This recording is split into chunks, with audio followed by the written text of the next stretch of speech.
बिहार के 6 शहरों को हवाई सेवा की सौगात मिलने वाली है।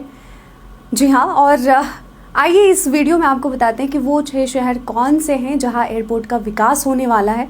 तो बिहार की कैबिनेट बैठक में मंगलवार यानी आज एक ऐतिहासिक निर्णय लिया गया है, जिससे प्रदेश के हवाई संपर्क को नई रफ्तार मिलने वाली है।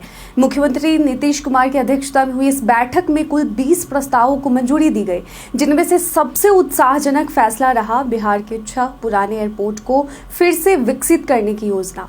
इन एयरपोर्टों का नाम सुनते ही बिहार वासियों के मन में यह सवाल उठना लाजमी है, कहीं इनमें से मेरा शहर तो नहीं। अगर आप भी सोच रहे हैं तो आइए जानते हैं किन 6 शहरों को उड़ान योजना के तहत मिलेगी नई उड़ान। सबसे पहला है मधुबनी का भोर, सुपौल का वीरपुर, पश्चिम चंपारण का वाल्मीकि नगर, मुजफ्फरपुर का पताही और सहरसा और मुंगेर।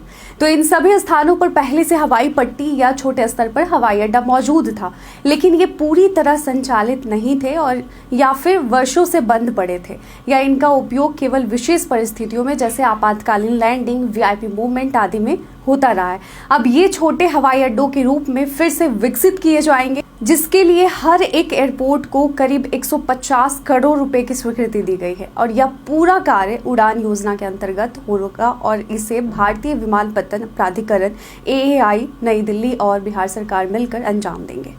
अगर हम मधुबनी की बात करें तो भौर एयरफील्ड की, तो कहते हैं कि यह एयरफील्ड 1982 के आसपास बनाया गया था। हो सकता है स्थापना का जो ये टाइम है उसमें आगे पीछे हो, लेकिन इसका नियमित वाणिज्यिक उपयोग कभी शुरू नहीं हो पाया। सुपौल की बात करें तो यहाँ हवाई पट्टी का अस्तित्व है, जिसे रक्षा या प्रशासनिक कार्यों के लिए विकसित किया गया था, लेकिन यह आम नागरिक उड़ानों के लिए प्रयोग में नहीं आया है।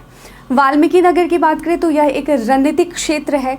वाल्मीकि टाइगर रिजर्व के निकट यहाँ भी एक पुरानी हवाई पट्टी मौजूद है।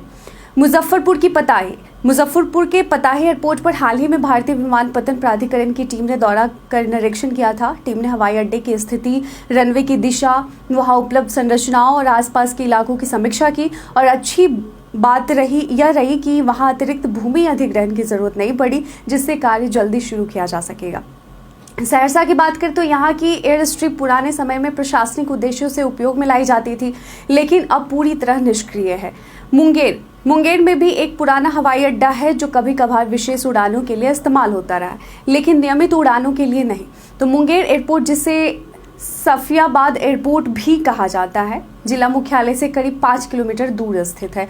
तो अप्रैल महीने में हुई एक कैबिनेट बैठक में इन 6 एयरपोर्टों के सर्वेक्षण को मंजूरी दी गई थी। अब इन एयरपोर्ट को विकसित करने के लिए समझौता ज्ञापन को मंजूरी मिल चुकी है, जिससे जल्द ही कार्य जमीन पर उतरने वाला है और इन 6 शहरों को जो है एक छोटा एयरपोर्ट मिल जाएगा।